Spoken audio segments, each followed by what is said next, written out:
Hello guys, welcome back to our next audiobook of class 11th biology chapter number 2 biological classification। ये है audio book part 2 और हम सुन रहे हैं class 11th की NCERT line to line readings के साथ उसके एक्सप्लेनेशन।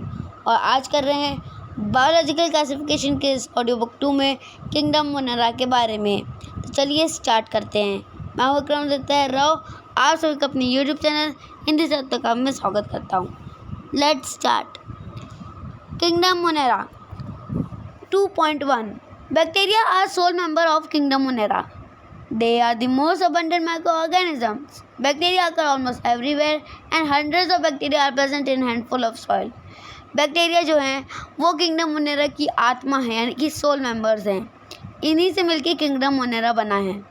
इनमें से ज़्यादातर जो हैं ये माइक्रो ऑर्गेनिजम्स हैं और हर जगह पाए जाते हैं। यहाँ तक कि मुट्ठी भर सॉइल में भी हज़ारों या की संख्या में जो है बैक्टीरियाज देखे जा सकते हैं। They also live in extreme habitat such as hot spring, desert, snow, deep ocean where very few other life form can survive. ये सबसे ज़्यादा एक्सट्रीम हैबिटेट्स यानी कठोर परिस्थितियों में ज़िंदा रह सकते हैं, जैसे गर्म पानी के झरने, रेगिस्तान, बर्फीली जगहें और गहरे समुद्र में भी, जहाँ पे बहुत कम जो लाइफ फॉर्म्स है वो ज़िंदा रह सकते हैं। Many of them live in और on other organism as parasite, और कई उनमें से दूसरे ऑर्गेनिज्म के अंदर या उनके ऊपर पैरासाइट की तरह रहते हैं। Bacteria are grouped under 4 category based on their shape: spherical, rod shape, comma shape and spiral shape. इन जो बैक्टीरिया इनको 4 कैटेगरीज में बांट दिया गया है इनके शेप के आधार पे: गोल, रॉड शेप के, कॉमा शेप के और स्पाइरल शेप के। Though the bacterial structure is very simple, they are very complex in behavior. Compared to many other organisms, bacteria as a group show most extensive metabolic diversity.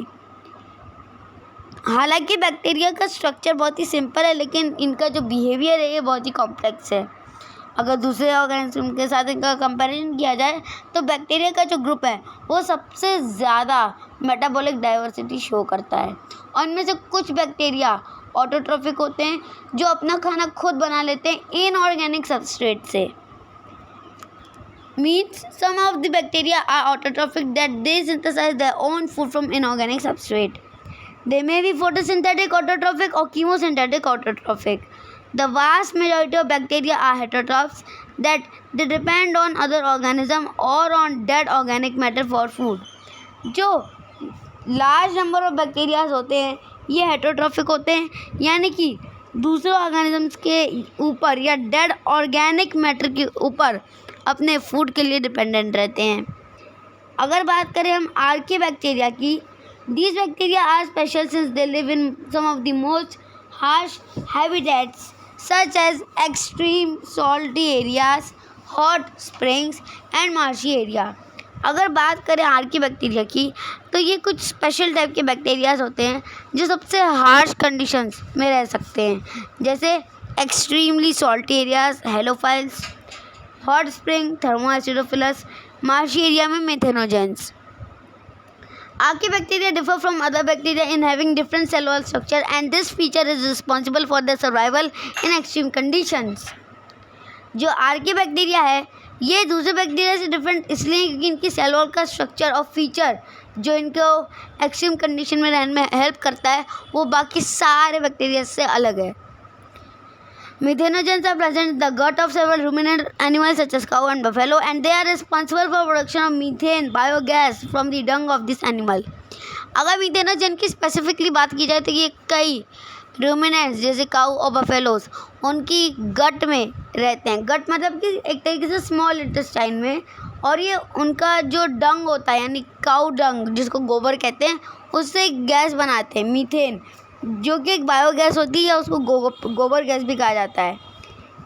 इसका use करके कई बार electricity generation भी किया जाता है। ठीक है, अब बात करते हैं यू बैक्टीरिया की 2.1.2। There are thousands of different eubacteria और ट्रू बैक्टीरिया। हज़ारों की संख्या में डिफरेंट तरीके के यू बैक्टीरिया या जिन्हें ट्रू बैक्टीरिया कहा जाता है पाए जाते हैं। They are characterized by presence of rigid cell wall and if motile a flagellum। ये इनके ऊपर पाए जाने वाले रिजिड सेल वॉल, और अगर ये चल फिर सकते तो फ्लैजिलम के बेसिस पे इन्हें कैरेक्टराइज किया जाता है। The cyanobacteria have chlorophyll A similar to green plant and are photosynthetic autotrophs. जो साइनोबैक्टीरिया हैं इनके पास क्लोरोफिल ए होता है जो कि ग्रीन प्लांट से सिमिलर होता है, इसलिए इन्हें फोटोसिंथेटिक ऑटोट्रॉफ्स कहा जाता है और इन्हें ब्लू ग्रीन एल्गी भी रेफर किया जाता है। The cyanobacteria are unicellular, colonial और फिलामेंटेनियस फ्रेश वाटर मरीन और टेरेस्ट्रियल एल्गी। जो साइनोबैक्टीरिया है वो यूनिसेलुलर भी हो सकता है, कॉलोनियल भी हो सकता है, फिलामेंटेनियस भी हो सकता है। यहाँ तक कि फ्रेश वाटर, मरीन वाटर या टेरेस्ट्रियल एल्गी की तरह भी जिंदा रह सकते हैं फ्रेश वाटर और मरीन लाइफ्स में। The colonies are generally surrounded by gelatinous sheath. They often form blooms in polluted water body. और इनकी जो कॉलोनीज होती है ये एक जेलेटिनियस शीट के थ्रू कवर्ड रहती है और एक कई बार जो पोल्यूटेड वाटर बॉडीज़ होती हैं वहाँ पे ब्लूम्स का फॉर्मेशन करते हैं। ब्लूम्स यानी कि गुच्छों में पाए जाते हैं। Some of these can fix atmospheric nitrogen in specialized cell called heterocysts, example nostoc and anabena.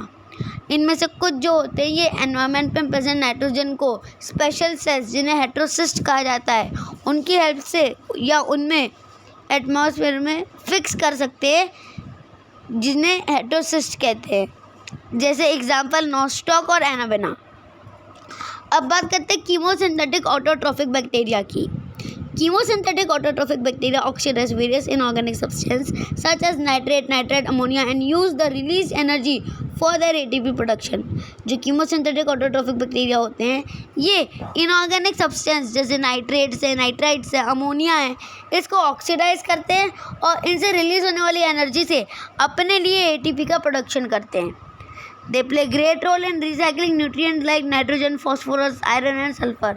और ये कई न्यूट्रिएंट्स जैसे नाइट्रोजन है, फॉस्फोरस है, सल्फर है, आयरन है, इनके रिसाइकलिंग में भी हेल्प करते हैं। अब बात करते हैं हेटेरोट्रॉफिक बैक्टीरिया की। Heterotrophic bacteria are most abundant in nature. ये नेचर में सबसे ज़्यादा पाए जाने वाले बैक्टीरिया होते हैं। मेजॉरिटी आर इम्पॉर्टेंट डिकम्पोजर, और उनमें से सबसे जो ज़्यादातर बैक्टीरिया होते हैं ये इम्पॉर्टेंट डिकम्पोजर्स होते हैं, ठीक है। उसके अलावा Many of them have significant impact on human affairs. उनमें से बहुत सारों का ह्यूमन अफेयर्स पे एक बहुत ही सिग्निफिकेंट इम्पैक्ट होता है, यानी कि ह्यूमंस के लिए बहुत तरीक़ों से काम आते हैं। जैसे they are helpful in making curd from milk, production of antibiotics, fixing nitrogen in roots of legume. ये एंटीबायोटिक्स बनाने में, दूध से दही बनाने के प्रोसेस में, और यहाँ तक कि जो लेग्यूम्स के रूट्स हैं उनमें नाइट्रोजन फिक्स करने के काम भी आते हैं। But some are pathogen causing damage to human beings, crop, farm animal and pets. लेकिन कुछ जो होते हैं वो पैथोजन होते हैं, यानी कि ये पैथोजन स्पेसिफिक क्यों होते हैं, क्योंकि ये डिजीज़ कॉज करते हैं ह्यूमंस में, क्रॉप्स में, फार्म एनिमल्स पे, पेट्स पे, जैसे cholera, typhoid, tetanus, citrus canker etcetera are known disease cause by different bacteria. Bacteria reproduce mainly by fission, यानी कि अपनी सेल बॉडी के डिवीजन के यानी कि फिजन के प्रोसेस ऑफ एसेक्सुअल रिप्रोडक्शन से ये डिवाइड करते हैं। Sometime under unfavourable condition they produce spore, और अगर इन्हें इनके रिप्रोडक्शन के अनुसार कंडीशन नहीं मिलती तो ये स्पोर्स का फॉर्मेशन कर लेते हैं। They also reproduce by sort of sexual reproduction by adopting primitive type of DNA transfer from one bacteria to other, और ये सेक्शुअल रिप्रोडक्शन के लिए अपना DNA का जो पूरा DNA है वो दूसरे बैक्टीरिया में ट्रांसफ़र कर देते हैं। अब बात करते हैं the mycoplasma organism that completely lack cell wall. Mycoplasma एक ऐसा ऑर्गेनिज्म है जिसके पास सेल वॉल नहीं होती। They are the smallest living cells known and can survive without oxygen. और एक बात, माइकोप्लाज्मा ये दुनिया की सबसे छोटी सेल होती है क्योंकि इसके पास सेल वॉल नहीं होती और ये स्मॉलेस्ट लिविंग सेल है और ये ऑक्सीजन के बिना भी सर्वाइव कर सकती है। And many mycoplasma are pathogenic in animals and plant, और कई माइकोप्लाज्मास के जो डिफरेंट वेरिएंट्स या टाइप्स हैं वो प्लांट और एनिमल्स में पैथोजन का काम करते हैं, यानी कि डिजीज़ कॉज करने का काम करते हैं। ऑब्वियसली अगर बैक्टीरिया की स्पेसिफिकली बात की जाए तो category of bacteria is responsible for causing different type of diseases, ठीक है। ये था किंगडम मोनेरा। अब मिलेंगे नेक्स्ट ऑडियो बुक में विद पार्ट 3 किंगडम प्रोटिस्टा के साथ, जिसमें क्राइजोफाइट्स, डायनोफ्लाजिलेट, यूग्निलॉइड, स्लाइमर्स और प्रोटोजोन्स, इन सबको एक ही बार में कवर करेंगे।